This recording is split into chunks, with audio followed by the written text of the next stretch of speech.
we're creating the live broadcast now. So this is really fun. I'm so excited to do this. We've been pumping this up now for about a week, and it's brought a lot of new members to our group. And I'm sitting down here with my good friend and neighbor, Azriel Ratz, or as he is now known throughout the world, the king of Facebook ads. And I don't see your crown, but I do see your crown. You're wearing your little kippah. I don't see it right now. You should get a crown, dude. I have a crown. Yeah, that's great. And that's great. So we're sitting down with Azriel Ratz here, the king of Facebook ads. And it's actually funny because he got his start working in nonprofits. He actually got to start doing not only Facebook ads, but he did do Google ads. He did work with the Google grant. And when I asked him to do this live broadcast with me, he said he hasn't touched a Google ad in what was it, 5-6 years? 2013, 14. Dang, dude. That is that's a long time. That's cool. I mean, you know what? It's all good because everyone, you got to find what you're good at. You got to find exactly what you're good at and focus on that. And then you become the king of whatever the hell you're good at. Whatever you want. And exactly. So what's your deal? How, you got started in nonprofits. How did that work out with you in terms of Facebook ads? What were you doing back then?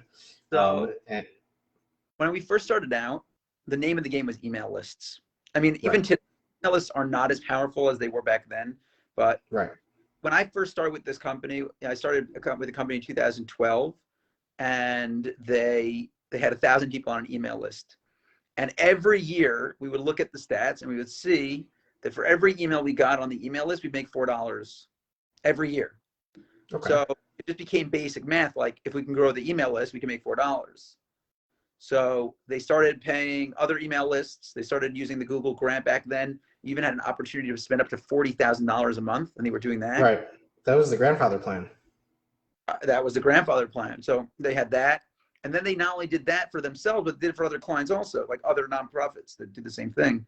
And my boss was just looking for ways to grow the email list because if you can get an email, you can make money. So we found a way on Facebook within a couple of months to pay about 21 to 22 cents per email on Facebook. Wow. And generate an email that makes us $1.25 every year. So I did this in 2013-14, grew by 100,000 emails on Facebook, and each email made them $1.25 in 2013 and 14 and 15 and 16 and 17 and 18 and 19 and 2020 and potentially in 2021. Wow. And they paid 21 cents for it 6, 7 years ago. Wow. So it became very clear to me that Facebook ads was very powerful.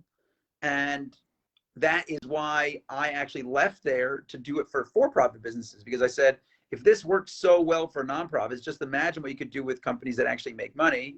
And just last year, two of my clients made directly from Facebook ads. I went from growing an email list to generating 8 figures, 7 figures, 8 figures, one of those 8 figures in revenue. Same mechanism that works. That's so cool. So well for emails, so well for nonprofits. So, I mean, I happen to be lucky because at the time, most people thought Facebook ads was and the cat memes and the GIFs and whatever. That's what Facebook was in 2013 and 14. And no one thought that it was a serious platform. I remember going to clients in 2013 and they said, why would I spend money on this platform? No one's using it to spend their own money. And you know what? It's true. Back in 2013 and 14, no one was spending money on Facebook. I remember that.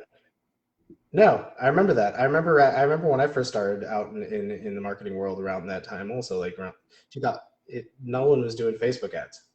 But not only was no one doing Facebook ads, but the average consumer wasn't actively spending money. Right. It happened later, 2016, 17, which is why the name of the game back then for nonprofits was email addresses. How can we get the cheapest email? We're not working with that was getting, even today is getting 40-cent emails, because the name of the game is growing the email list because the email, like profit, but like is what drives your money into your nonprofit, right? Even today, it's still readily used by many nonprofits to drive money. But the emails, but the funny thing is, for sure. But the funny thing is with the emails, like growing your lists are only as good as the follow up you put into it. I've worked with a number of clients, and I advise a lot of people on this. Is like there's no point in growing your list if your follow up game sucks. And it's like anything, like it's with retargeting ads, it's like anything, like if you're not following up with these people, whether it's digitally or through follow-up emails, like you're just growing your list. It's going to go stagnant. In fact, I have a client that told me they sent once a month email newsletter. I said to them, if you're running ads to grow your email list, right, the time the person receives the email, they'll have no idea who you are. So I have a general rule, and it even applies. Yep. Like deep into lead ads. I'm actually not a big fan of lead ads. I don't really run lead ads anymore.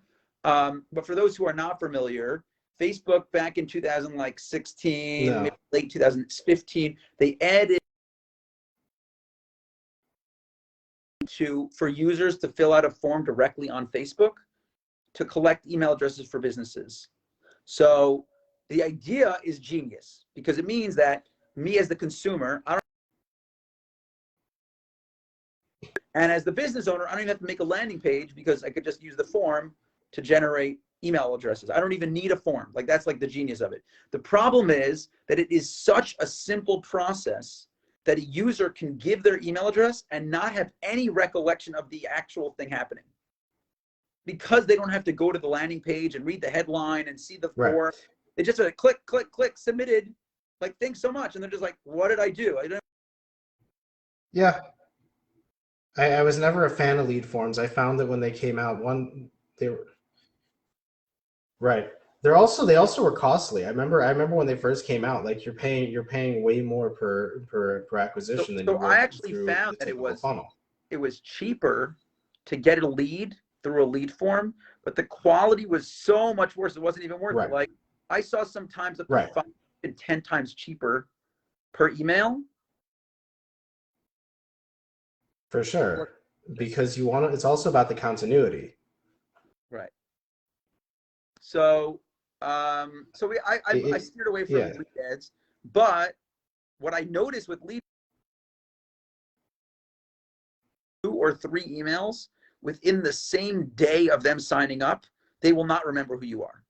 So I think it's a general rule of thumb that if you're collecting an email address, you have to have potentially 5 emails already set up to hit their inbox within, the minute they sign up.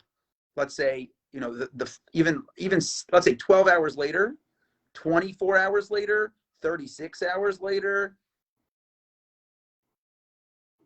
12 to 24 hours of the first 5 days. Because you want it's.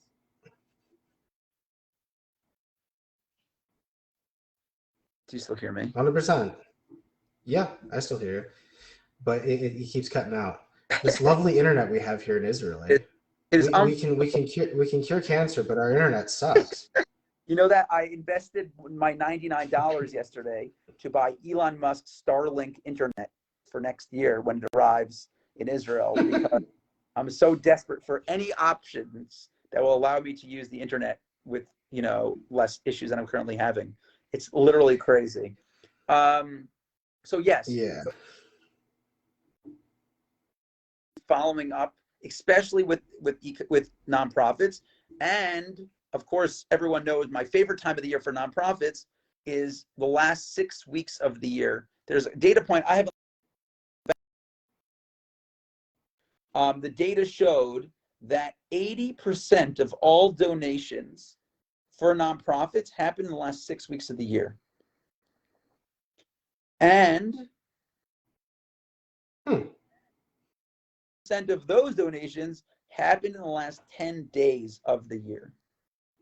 So if you're a nonprofit and you're not sending email newsletters, you should make a point of sending email of the year and every day of the last 10 days of the year. I would hire a team If I was a nonprofit, I would hire a team of people to design a beautiful 16 emails in the last 6 weeks of the year. And that would probably be all the marketing you need because you make so much money. That's great. No, but that's the problem I find with a lot of organizations that I work with currently and I have advised is that that's the biggest issue is that they getting the emails easy, whether you're running Facebook ads, depending on what you're offering, or whether you're running Google ads, but it's really about the follow-up and the emails because a lot of organizations unfortunately don't have that type of staff like to facilitate these things, and they're just very important steps in order to gain money. And it's really probably the most crucial part in order to get donations, because people think you can toss up ads and just money's going to flow from the sky, but it's just not going to happen. I will tell you the good news is that things have changed over the last 4 or 5 years, and people are more prepared to give money, to spend money, to swipe their credit card, to to buy things that with all of these now, not just Kickstarter and Indiegogo, but like Crowd Match, Cause Match. Cause Match. There's a lot of these websites now. What's the name of that one that everyone does to charity? I think there's one, I can't remember the name. It could be charity. That's just like charity. Could be. And so like people are way more willing to spend money, like to donate money on the internet. So I am working on Facebook. I would say the first question you have to answer when you run ads on Facebook is, what is my expectation as far as return? Like, I think that's true about every business, not just nonprofits, but any business is when I'm spending money, what do I look to return? So I have some clients, let's give an example, e-commerce business that expects no less than 10 times return on their ad spend, or it's not even worth spending the money. Right. Business that's an almost identical business, but they're looking for a 5 or 6 times return on ad spend. So the same exact thing is true in nonprofits. Some of them come in and say, if I can't make $100,000, where's my $100,000? Forget, it's not worth it for me. Some of them say, if I could just double my money, I'd be happy. If I could take $5,000 in ad spend, make $10,000, great, sounds. I even know of some nonprofits that say, forget all that. If I could spend $1 and make $1, I'm even happy with that. If I can match the donation, the spend and the ad spend with in my nonprofit that gave me money, they're now on my list. I got them for free because I paid $1 to make the $1, and now I could get them to donate again in the future. So it really depends. I would say I call it day zero. On day zero, make a decision in your nonprofit and say, what are our realistic goals for our ad spend, and what do we expect it to do for us? Return $100,000, $50,000, even $10,001. Like, what are we looking to achieve with this money? And that same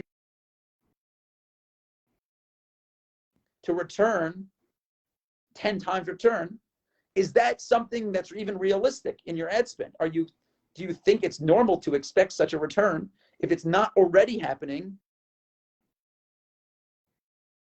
I spend $10,000 to be in email newsletters of other nonprofits. Do I actually see that, that return? Big things here in Israel, like a lot of people do like H.com ads, even whatever other big newspapers paying for these placements. Are you seeing a 10 times return on those email newsletter placements? Because if you're not seeing it on those, I would never expect it. Nah. I think it's really important at first. The first step is to just have realistic expectations for your ad spend, and then to figure out, how do I achieve those goals? So for example, let's say you want 3 times return on my ad spend. So to go and say, I'm going to start targeting lookalikes and interests, that's not going to get you your 3 times return to start. The people you have to start by targeting are all your email newsletter, your website visitors, your Facebook page engagement, your video viewers, people who already know your brand and your nonprofit. they're the ones that are most likely going to spend to give you money. So basically the method I have for almost every business is you start any new creative, any new initiative with your warm audience, and you spend as much money as you possibly can talking to the people that already know you. You spend all this time and all this money collecting email addresses. Take that email list, upload it to Facebook, and get another 10, you know, and if you can get another 5% of them to donate because of a Facebook ad on top of what you're already doing. And now, not only do you make your money back, your hope is, you know, 3-4 times return on that money, if it makes sense for your business to hit those numbers. But now you have a bunch of ads that already have data and social proof. Most powerful things when it comes to Facebook ads. A couple of years ago, am I still with, you're still with me? Everyone still hears me? Yeah, it keeps cutting out in and out, but it's cool. Okay, so you know, again, this is what we expected out of the Israeli technology. We could shoot a rocket out of the sky and not connect internet. So what I was saying was, what I was saying was, about a few years ago, my biggest belief in Facebook ads, and I have a whole course on it. The right, it's a good course. That's an old course already. The 2016 course is free. If anyone's interested, I'll drop it in the notes, the comments of this post later, if anyone reminds me. On coming up with a dozen versions of every ad in order to find the perfect formula of where the keyword should be and which image to use and who to target and every single thing, everything perfect for the ad. And it was probably one of the biggest things I did for success early on in 2013, 14, 15, 16 and Facebook ads. And that's why it was such a big part of the course in 2016, 17. But what I've noticed is over the years, the specific version of ad that would in theory work best, you know, and that involves like switching the headline and description, you know, it's like something as simple as like something as, it doesn't matter as much as having a post that has social proof. So if I could have a post that's half as good, a tenth as good of a post that's the perfect post with the right text and the right, I could have an ad where there's you know, errors. I've seen this a lot, you know, like grammatical mistakes in the ad, and the image is blurry, and the color doesn't work, and the landing page goes to the wrong page, but it has social proof. Many times that ad will outperform the greatest, most perfect ad. I've seen it a lot. So what you want to do early on in your campaigns, and take those ads with the social proof and target the lookalikes, the interests, whoever, other people, you know, local targeting. If you're looking for specific types of people, you know, like, especially like in the Jewish market, you're targeting, you know, very specific areas in New York and New Jersey and Muncie and the 5 towns and Chicago and Miami, right? So to do those targeting, but do all of the targeting with ads that already have that level of social proof and those people who already know you and the data that already brought in donations and all of that stuff. And now is the time to target to the cold audiences. So to me, like, that's the formula, is target warm people, find out what works, take the best performing ads and show those ads to the cold audiences. That's like the winning formula here. And how I apply it now, what I do now is, I don't know if anyone's heard of this product. There's a thing called Magix. It's very expensive. I pay for my business. So I pay for my clients. Like, I run all the ads through for my clients through Magix. I spend right now just short about $500,000 a month for clients. Wow. And I'm spending on Magix $20,000 a year. So it's a very expensive tool. But if you are on much smaller ad spends, it's usually a lot cheaper. But it's really a very powerful tool. And the CEO is a nice Israeli guy, so, you know, and a lot of the team is based here in Israel. So Magix allows you to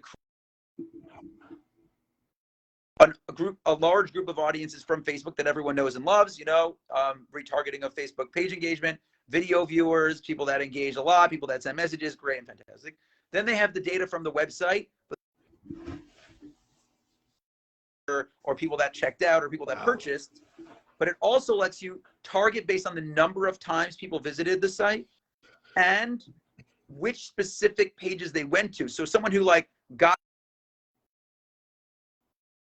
just came to the homepage, right? So it'll do those higher quality landing pages. And then it'll also do it'll split people based on activity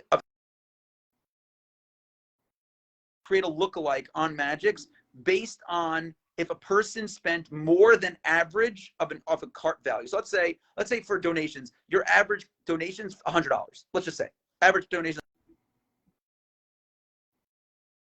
What Magix will do is they'll create bundles of users. The people who spend 35 create a lookalike. People who spend an average of 50 create a lookalike. People that spend more than 65 create a lookalike. And now you have lookalikes for each of the tiers of donors. And I found that just this combination of all of these different lookalikes and all of these different retargeting audiences and retention on whatever are really powerful. So what I do is I start different potential audiences, both cold and warm. And I test a whole bunch of different creatives, a few different images, a few different texts, here or there, let's say 5 or 6 different creatives, versions of ads. And I let them run all against each other and they start competing. And then what will happen is over time, 2 or 3 will rise to the top as the best performers. And I'll pull those out and run just the single one ad to all of the audiences. And I'll let that run. And so basically my one giant ad campaign has 50 different ads in it. It'll have the one best performer, pull it out, let it run, pull it out, let it run, pull it out, keep going till you have 5 or 6 best performers. And then I do the opposite thing. I take the 5 best performers and I look at the 5 best targetable audiences, right? Because we just spent all this time, running all of these ad sets with different audiences. So I'll then go and look at the top 5 or 6 best audiences. And that will be a mix of cold, warm, lookalike, whatever, interest-based targeting, whatever. And take those 5 best performers you just spent all this time finding and curating and targeting with audiences. So what I've now done is layered the best performing ads with the best performing audiences within a bunch of different campaigns, and you just get to stack this up over and over again for every. It's infinite cycle of the best performing things that can perform all the time. And to me, this is the way to go. This is better than any way of running ads I've ever had before. I don't do any of this stuff I did in 2000. It's all this. This is the formula, and it just works so well for constant optimization and ability to scale up. So I hope that you heard at least half of what I said. That's really cool.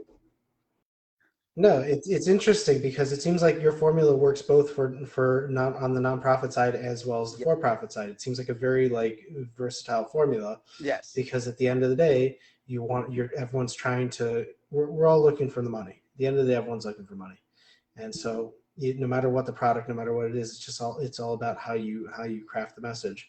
And I think that's really cool. I think your formula is really, really cool, and it should definitely be used. Now, I don't think it depends on the organizations, but they're not most people aren't spending $500,000 in ads, but hell have I, You know what I'm saying? But the good is start with $10 a day, focus on your warm audience. 15 to 20. It's about building the social proof. I've seen it myself. I remember, yeah, you keep cutting out, but I remember one of the first clients I ever had was this lady in this she was she did ultrasounds, shtick ultrasounds, when you go in and you see for gender reveals and stuff. Yeah. And we had this one ad that we're getting 10 cents a click for, and she was getting 10, 15 leads a day. But it was this 15-second clip of this lady finding out what the gender was, and she was going woo! She was hooting and hollering, and it had 100 people liking the video and like 15 to like 100 plus comments on the video. Mhm. I was getting 10 cents a click, like 10 cents a lead on it. It was Crazy. and they were converting at $140 a piece. That's crazy. But what I found to be very interesting is that a lot of businesses have this thing against bringing back old ads. Yes, I assume you're not working with somebody. it's weird. But what I would say is, if you are having a hard time right now with ads aren't performing, things aren't going right, go back to just go back the whole lifetime of that you turned off, all these ones. See what happens if you turn it back on. Like, obviously, if it's like based on some holiday or, time of the year or whatever, don't turn those back on. But if you were running some campaign and it got you the return you now, and these are a lot of time posts that have years of comments on them that for some reason, for whatever it was, you paused it and didn't remember to turn it back on. So any company, especially nonprofits, that going back, looking at what those ads were and turning them back on, letting them test again and see what happens. You might be surprised, like they can give you, pretty crazy return. For sure. Well, this was fun, man. I'm happy you were able to take the time to come down and go live with us over here in the group. I know it's called Google Grant Masters, but we're talking about Facebook ads. That's all good because this video is also going to go up on our YouTube channel, Catch 22 Nonprofit Marketing. You guys I'm going to drop a link over here in the comments. Azriel's also going to drop a link to his course, a free one.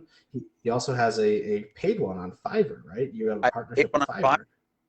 Paid one on Fiverr. It's only $42, so it's not like.